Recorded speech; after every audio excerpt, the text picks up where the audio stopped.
आज हम Bhagavad Gita chapter 2 contents of the Gita summarize के श्लोक 31 to 40 को कवर करेंगे। चलिए शुरू करते हैं। श्लोक 31। स्वाधर्माम अपि च वेक्ष्य न विकम्पितुम अर्हसि धर्म यदधि युद्ध श्रेयो न्यत् Skatriyasya vidyate.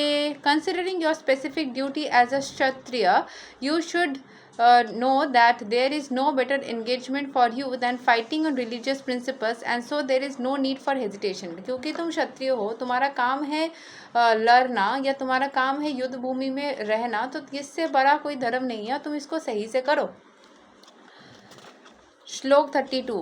यद्रच्या कोपापन्नं स्वर्गाद्वारम् अपवृतं सुखिना क्षत्रियः परथा लभन्ते युद्धम् ईदृशाम्। ओ Partha, happy are the Kshatriyas to whom such fighting opportunities come unsought, opening for them the doors of the heavenly planets. जिसके पास, जो क्षत्रियों के पास में फाइटिंग, मतलब मान लो मेरा प्रोफेशन है टैरो रीडर का और मुझे टैरो रीडिंग करने का मिले तो फिर वो मेरे लिए सौभाग्य है। अगर मेरे पास टैरो रीडिंग करने का ही ना मिलेगा, जिसका जो प्रोफेशन है, जो डिफेंस में है, उसको फाइटिंग करने का ही नहीं मिले, डॉक्टर के पास पेशेंट ही ना रहे, तो उसकी पूरी जो मतलब प्रोफेशन है वो तो व्यर्थ गई ना, उसको कुछ करने का ही नहीं मिला। तो तुम क्षत्रिय हो, तुम्हारा काम है फाइट करना और तुमको फाइट करने का मिल रहा है तो तुमको खुश होना चाहिए। तुम्हारे जब हम अपने प्रोफेशन को सही से करते हैं तो हेवन का द्वार तक पहुंचते हैं। क्यों? क्योंकि हमने अपने कर्म को सही से किया। तो कर्म को या प्रोफेशन को सही से निभा पाने का मौका मिलना मतलब स्वर्ग का द्वार। क्यों? क्योंकि तुमको खुशी मिलती है, सेटिस्फैक्शन मिलता है। दैट सेटिस्फैक्शन वाला फीलिंग इज ऑल्सो स्वर्ग का द्वार। श्लोक 33। अथाचित् त्वम् इमां धर्म्यां संग्रमां न करिष्यसि तथा स्वधर्मां कीर्तिं च हित्वा पापाम् अवाप्स्यसि. If, however, you do not perform your religious duty of fighting, then you will certainly incur sins for neglecting your duties and thus lose your reputation as a fighter. अगर तुमने सही से परफॉर्म नहीं किया तो तुम पाप को अट्रैक्ट करोगे. क्यों? मतलब तुम नेगेटिविटी को अट्रैक्ट करोगे और क्योंकि तुमने अपने ड्यूटीज़ को नेग्लेक्ट किया और तुम्हारी रेप्यूटेशन खराब हो जाएगी. तो इससे पता चलता है भगवत गीता कभी भी हमें धार्मिक नहीं बनने बोलता. भगवत गीता हमेशा धर्म के साथ साथ कर्म को लेकर चलने के लिए बोलते हैं. Contents of the Gita summarized, मतलब यही मेन पार्ट है कि तुमको अपने कर्म को, अपने प्रोफेशन को, अपने सारे दायित्व को, रिस्पॉन्सिबिलिटीज़ को, ड्यूटीज़ को फुलफिल करना ही है. धर्म का नाम लेकर के इन सब से भागना नहीं है और इन सब के कारण धर्म से भी भागना नहीं है. दोनों को साथ में लेके चलता है. एक हाथ में जाप करो, एक हाथ से काम करो. समझे?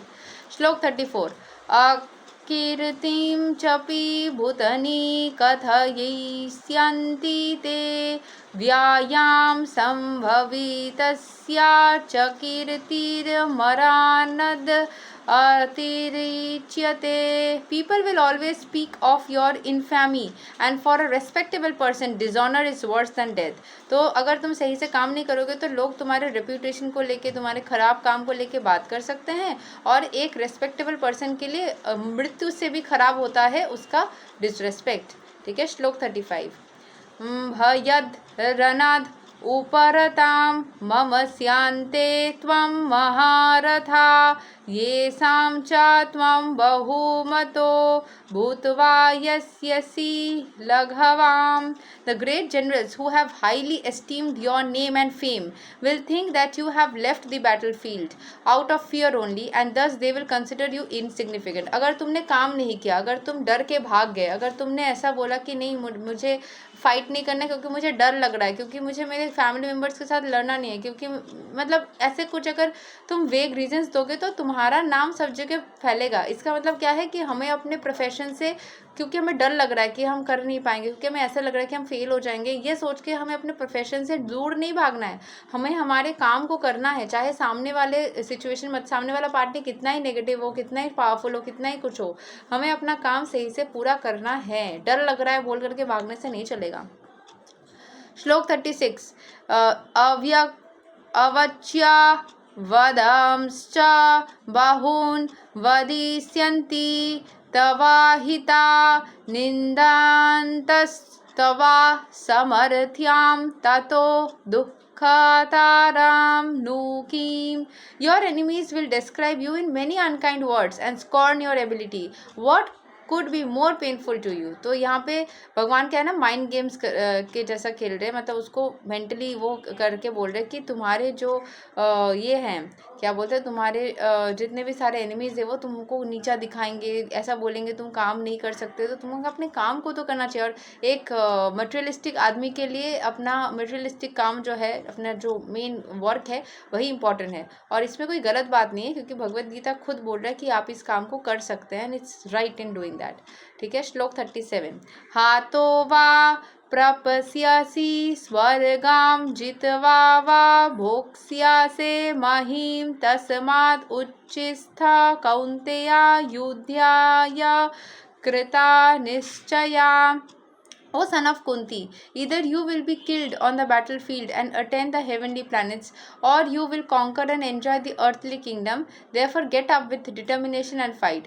तो बोल रहे हैं कि सन ऑफ कुंती यानी अर्जुन, तुमको बैटलफील्ड में जाने से या तो तुम मर जाओगे या तुम स्वर्ग को प्राप्त करोगे. मतलब जो लड़ाई करते करते करते करते अंत में मर जाते हैं, जिसकी मृत्यु हो जाती है, वो भी स्वर्ग को प्राप्त करते हैं. ठीक है. Because they are consider to be युद्ध भूमि में वो स्वर्गीय हुए बोलते हैं ना. तो फिर वो आप युद्ध भूमि में अगर आप हारे नहीं, आप फाइट करते हुए अगर मर भी गए तब भी वो अच्छी बात है. And you will conquer and enjoy the earthly kingdom.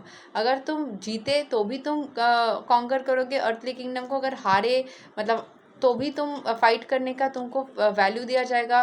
ठीक है. तो अपनी डिटर्मिनेशन के साथ में तुम फाइट करो, लड़ो, अपने लाइफ में संघर्षों को झेलो, उसके साथ में लड़ो, लड़के उसको जीतने की प्रयास करो. आइदर तुम जीतोगे या तुम हारोगे, डजेंट मैटर, बट उसमें तुम फोकस तो करो, कोशिश तो करो. तो ये जो चीज़ें मतलब सिचुएशन आ रहा है ना, इसमें हमेशा ही ये बोला जाता है कि इंसान को क्या बोलते हैं, मोटिवेट किया जाता है कि आप काम करो. भगवत गीता कभी भी आपको धार्मिक बनने के लिए नहीं, इसीलिए ये बुढ़े होने के बाद पढ़ने से कोई फ़ायदा नहीं है. आप तब तो पढ़ ही सकते हो, यंग एज में पढ़ो, क्योंकि आपको मोटिवेशन देता है. Bhagavad Gita is the biggest motivation to work against your problems.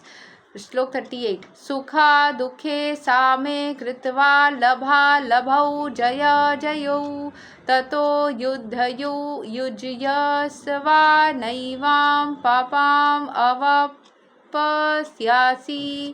Do thou fight for the sake of fighting without considering happiness or distress. सोचो मत जीतूंगा हारूंगा, ये सब मत सोचो. लॉस गेन क्या होगा, विक्ट्री डिफीट, कुछ भी मत सोचो. तुमको मतलब ये सब करके कुछ भी मतलब फ़ायदा नहीं है.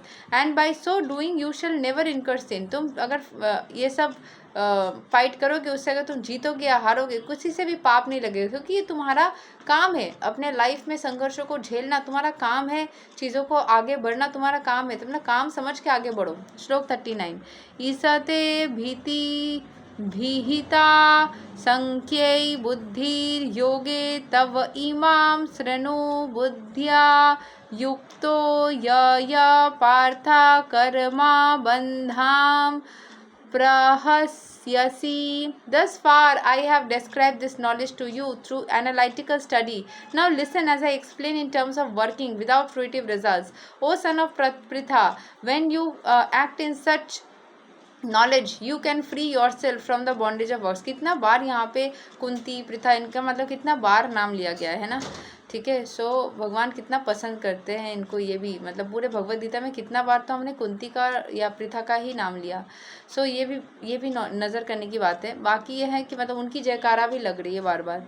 सो भगवान बोल रहे कि मैंने एनालिटिकल स्टडी करके बताया, और अभी तुम सुनो कि कैसे तुम काम करोगे कुछ भी फल की आशा ना रखते हुए. And when you act in such knowledge, जब तुम इस ज्ञान के साथ में काम करते हो, तुम अपने आप को फल पाने की इच्छा से दूर रखते हो. ठीक है. तो उससे खुद को मुक्त कर लेते हो कि मैं काम करूँगा, उसमें मुझे फल मिले ना मिले फ़र्क नहीं पड़ता, क्योंकि मेरा काम करना मेरा धर्म है, मेरी आत्मा का, मेरे अस्तित्व का काम है कि मैं किसी भी सिचुएशन में लड़ूँ, किसी भी सिचुएशन को डील करने की कोशिश करूँ. श्लोक 40. नेहा भीक क्रमानाशोऽस्ति प्रत्ययावयो न विद्यते स्व अल्पाम् अपि अस्या धर्मस्य त्रयैते महतो भयात्. In this endeavor, there is no loss or diminution, and a little advancement on this path can protect one from the most dangerous type of fear. अगर in this endeavor, ये जो काम है तुम्हारा, there is no loss or diminution, कुछ loss नहीं होने वाला, and a little advancement on this path, अगर तुम थोड़ा और आगे बढ़ोगे, can protect one from the most dangerous type of, तुम जो तुम्हारा डर है उससे तुम थोड़ा और आगे चले जाओगे और उससे तुम प्रोटेक्टेड रहोगे. अगर तुम आगे बढ़ सके, अगर डर के आगे जीते, अगर तुम थोड़ा सा मोटिवेशन लेकर के थोड़ा सा कष्ट करके आगे बढ़ गए तो डर को तुम हरा दोगे और खुद जीत जाओगे. और अगर तुम्हारा जीत हुआ या नहीं हुआ उससे फ़र्क नहीं पड़ता, इसलिए डर तो खत्म हो जाएगा तुम्हारा कि मैं कोशिश कर सकती हूँ, कोशिश कर सकता हूँ. यही तक है श्लोक number 40. It's the most motivational part. ये वाले पार्ट में हम आगे कंटिन्यू करेंगे अगले दिन श्लोक 41 से आगे. और आप लोगों को कैसा लग रहा है भगवद गीता सुनने से, या भगवद गीता जो मैं पढ़ती हूँ रोज़ आप लोगों को जो सुनाती हूँ, इससे आप लोगों को कैसा लग रहा है ये ज़रूर मुझसे शेयर कीजिएगा. Thank you so much. Hare Krishna. Radhe Radhe. जय श्री राम.